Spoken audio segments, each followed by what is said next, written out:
আজকে নিরামিষ পনির রান্না হবে সবজি দিয়ে। আমি পনিরটাকে একটু ভালো করে ভেজে নিই। এদিকে আছে ক্যাপসিকাম, আলু, তারপরে 2-3টা কী বলে ডুমুর, পেঁপে।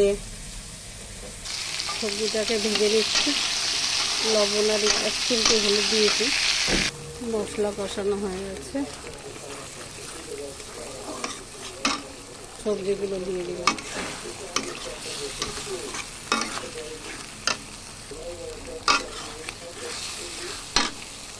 এদিকে রান্না প্রায় কমপ্লিট। একটু কচুরি মেথি দিয়ে দিলাম, অল্প পরিমাণ, শুধু কালারটা দেখো বন্ধুরা।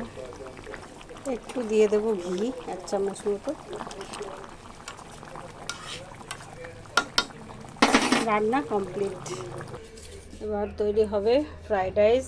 ভাত হয়ে গেছে এদিকে, এবার মিক্সড করা হবে। এখানে আছে গরম মশলা, চিনি আর 2টো কাঁচা লঙ্কা।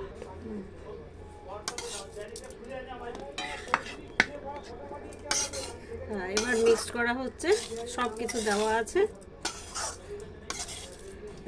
হ্যাঁ, এবার মিক্সড করব ঘি, গাওয়া ঘি, এটা দিয়ে মিক্সড করে দেবো। ঠিক আছে, ফ্রাইড রাইস আর হচ্ছে পনির, মিক্সড পনির রান্না কমপ্লিট।